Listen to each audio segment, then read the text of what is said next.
This isn't just a story, it's the kind you'll think about at 2 a.m. If you're ready for the truth they never saw coming, hit that subscribe button now. And if something hits home, drop a like and tell me your thoughts in the comments, because stories like this deserve to be heard. They thought they could take everything from her. But she had a plan to make them pay. After a family reunion at Rosie's Diner in a small Montana town, Jessica Harper opened her banking app. Her balance glared back. $486. Yesterday, it was over $15,000. Her stomach twisted, the phone's cold light burning her eyes. Across the living room, her father, Mark Carter, leaned back in his creaky wooden chair, a smug smirk tugging his lips. "We needed it more than you," he said, swirling his coffee like he'd borrowed $1, not thousands. Jessica's ears buzzed, her breath catching. "You what?" she whispered, voice sharp as a blade. He shrugged, scratching his stubbled jaw. "You'll be fine, Jess. You always are." Her mother, Linda Carter, sat on the couch, knitting needles clicking like a metronome, her silver bracelet glinting under the lamp. "Sweetheart, you've got no mortgage, no kids, and a solid job," she said, not meeting Jessica's eyes. "We paid bills. You'll bounce back." Her younger brother, Caleb, sprawled in a recliner, scrolled his phone, muttering, "You always help. It's what you do." That hit like a slap, her hands trembling as she clutched her bag. "Then you won't mind what's coming," she said, her voice low but cutting. They laughed, Mark's deep chuckle, Linda's soft sigh, Caleb's scoff, until a thunderous bang shook the house. The front door slammed open, rain gusting in from the Montana storm outside. Mark's smirk faltered, his mug frozen mid-sip. It was just the wind, not the police, not yet. But that flicker of doubt in their eyes was enough. Jessica shut the door slowly, the wood creaking under her grip, raindrops dotting her boots. "You drained my account," she said, her voice steady despite her racing heart. Mark snorted, his flannel shirt rumpled from slouching. "Don't be dramatic, Jess. We're family." "Family doesn't steal," she shot back, her words slicing the air. Linda set her knitting down, her fingers twitching nervously. "Honey, we needed it for groceries, bills, things that matter." Jessica's eyes narrowed, her phone still glowing with the banking app. "Then why's my account showing multiple ATM withdrawals and a $1,200 charge at an electronics store?" Caleb's smirk vanished, his phone slipping to his lap. "You went through my transactions?" he snapped, his ears reddening. "It's my money," Jessica said, her knuckles white around her phone. Her Uncle Tom had warned her years ago at Rosie's Diner, over a plate of greasy fries and burnt coffee, "They'll bleed you dry if you let 'em, kid." She hadn't listened then, too loyal, too naive. Now she saw it, years of bailing them out. Mark's truck repair when she was fresh out of college, her first paycheck barely covering her own rent. Caleb's phone bill, just this once, that became every month. Linda's water bill when the shut-off notice came, her voice tearful on the phone. Each time, they called her the responsible one, their praise a leash she didn't see tightening. She'd skipped vacations, lived on instant noodles during a 6-month layoff, never asking for a dime.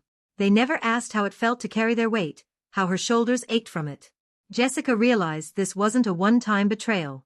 It was a pattern, woven into every favor she'd given. By 27, she was covering their property taxes, a new washing machine, Caleb's credit card debt. She told herself it was family duty, her heart heavy with guilt when she hesitated, their voices echoing, "Don't you love us?" But that night, seeing $15,000 gone, something snapped, like a string stretched too far. She sat in her car, the faint smell of old coffee and lavender air freshener calming her racing pulse. Her laptop glowed as she pulled up her bank security dashboard, rain streaking her windshield. Every withdrawal, every purchase was there. Gas stations, groceries, but also a salon, a $1,200 electronics store charge, a high-end steakhouse. Her cursor hovered over the export button. Click. The file landed in a folder labeled evidence, all caps, like a shout she'd held in for years. Her mind drifted to last Thanksgiving at Rosie's Diner, Mark carving turkey like a king, asking, "You'll cover the property tax, right, Jess?" She'd nodded, her own rent looming, her stomach knotting. Linda had smiled, as if it was settled. Caleb had poured another drink, muttering, "You're a lifesaver." She'd been their ATM so long, her refusal now felt like betrayal to them. Good. She logged into an old college email, drafting a timeline, dates, amounts, descriptions. The electronics store was Caleb, bragging about his new gaming console weeks ago. The salon was Linda's bi-weekly treat, her nails always perfect. The steakhouse was Mark's go-to for business dinners that never led anywhere.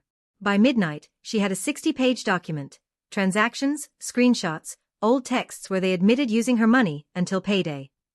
Payday never came. She backed it up to the cloud and a locked USB in her glove compartment, her hands steady now. Over coffee the next morning, the bitter taste grounding her, she called her friend Diane, a lawyer in town. Diane listened, her voice calm but firm, and gave her the name of a detective in financial crimes. "Are you okay, Jess?" Diane asked, concern soft in her tone. Jessica stared out her kitchen window, sunlight brushing the wet Montana grass. "Not yet," she said. "But I will be." By week's end, she'd booked an appointment with Detective Allison Reed. She knew family cases were messy, but she was done being the quiet one. 3 days later, Linda called, her voice sugar-sweet, like when she wanted something. "Sweetheart, let's talk, just us," she said, as if Jessica was the one causing trouble. "What's this about?" Jessica asked, her tone flat. "Don't be suspicious," Linda said, breezy. "We just need to clear the air." Jessica almost laughed. Clearing the air meant getting her to agree without apologizing.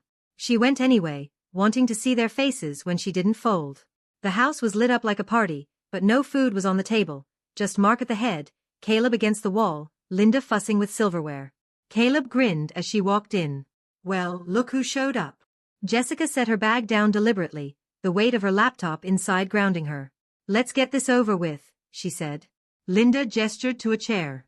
"Sit, please." Jessica stayed standing. Mark cleared his throat, his flannel sleeves rolled up. "Jess, we know you're upset, but we were struggling. We had no choice." Caleb chimed in, his phone glowing in his hand. "You've always been the one we rely on." "You didn't ask," Jessica said, her voice like steel. "You took. That's theft." Linda's lips tightened, her knitting untouched. "Don't use that word. We're not criminals."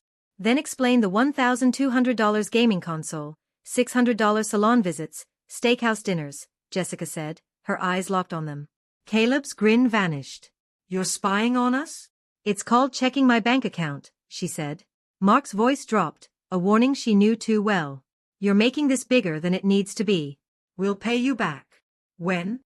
Jessica asked, folding her arms. Linda's eyes flicked away. "Soon," she mumbled. That was enough. They had no plan, never did. Caleb grabbed his jacket, done with the talk. "You're not calling the cops on your family, Jess." "Don't be stupid." Her lips curved, not quite a smile. "We'll see." She reached into her bag, pretending to check her phone, but opened a secure folder. Screenshots, bank records, withdrawal dates. She left without slamming the door, the silence louder than any noise. Outside, the pavement shimmered under streetlights. The rain stopped but the air still heavy.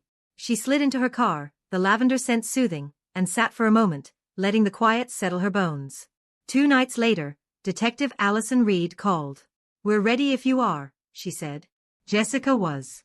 At 6:45 p.m., she stood on her parents' porch, the same porch where she'd left groceries, cash, birthday gifts. Tonight, her bag held proof, not presents. Inside, Mark sat at the table, Caleb slouched in the corner, Linda folding napkins nervously. Caleb smirked. "Guess you didn't make a scene after all." Jessica unzipped her bag, pulling out stapled spreadsheets. "Let's talk numbers," she said. $1, $200 at Game Hub Electronics, $614 at Bell Lux Salon, $2,347 for a car loan, $300 cash withdrawals 4 times in 1 week, all without my permission. Caleb shifted, his jaw tight. "You kept track of all that?" "Every cent," she said, locking eyes with him. Linda's hands stilled, her knitting abandoned. "We told you, it was for the family." "And I told you it's theft," Jessica said, leaning forward. Mark slammed his palm on the table, his voice booming. "Enough. You're our daughter. You've always helped. That's what you're for." The old urge to shrink, to smooth things over, flickered but died. She set a thin folder on the table. "Detective Reed has copies of this. She's opened a case file." Caleb laughed, nervous now. "You're bluffing." 3 sharp knocks hit the door. Linda jumped, Mark's head whipped toward the sound. Caleb froze. "Open up." "Financial Crimes Unit," a voice called. Mark's voice cracked. "You actually did this?" Jessica stepped aside as the door opened. Detective Allison Reed entered, badge clipped to her jacket, 2 officers behind her, one with a tablet, one with a clipboard. Jessica? Allison asked. That's me, she said, her voice calm. Thanks for your cooperation. We'll take it from here. Linda's voice broke. This is insane. She's our daughter. Allison didn't flinch. Family doesn't make theft legal, ma'am. Caleb stood, fists balled. We didn't steal. She's exaggerating. Allison's partner glanced at the spreadsheets. Theft over $15,000 is a felony in this state. You can argue in court. Mark's chair scraped as he stood, his face red. You're tearing this family apart. I'm not tearing anything, Jessica said, meeting his glare. I'm refusing to pretend it's whole. The officers read rights, took statements, catalogued her evidence. Linda sank into her chair, staring at the tablecloth like it could hide her. Caleb muttered but sat when told. For the first time, no one talked over her, no one called her dramatic. Allison glanced at her as they prepared to leave. We'll keep you updated. Jessica nodded, slipping her folder back into her bag. As they passed, Linda reached for her hand. Please, we didn't mean to hurt you. We were desperate. Jessica pulled back. You weren't desperate.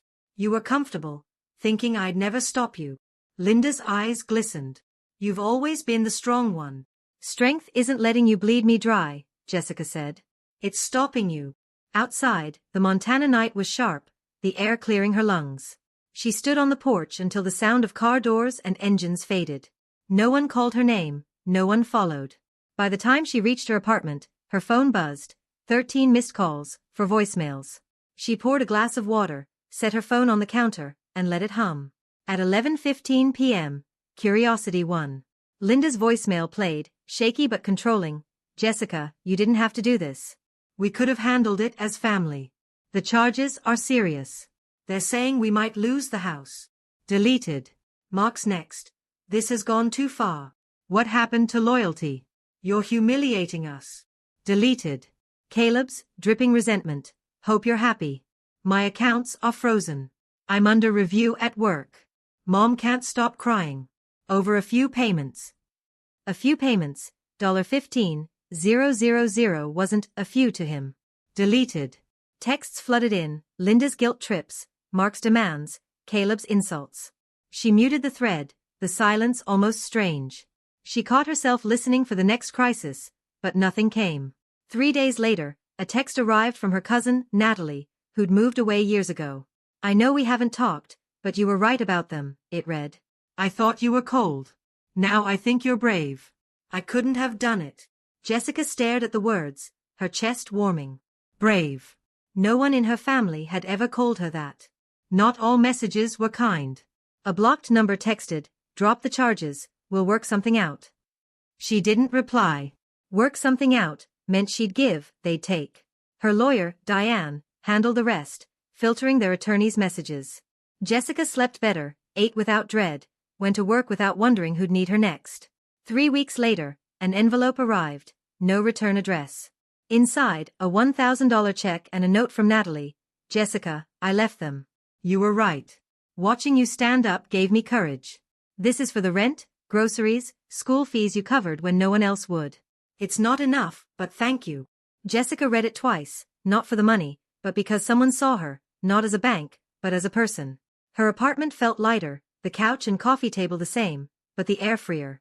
She made dinner, music playing, without calculating their bills. She drank coffee on her balcony, 24 hours passing without thinking of them. 3 months later, Detective Allison called. The case was moving forward. Caleb lost his job, Mark scrambled for a cheap lawyer, Linda sold possessions for legal costs.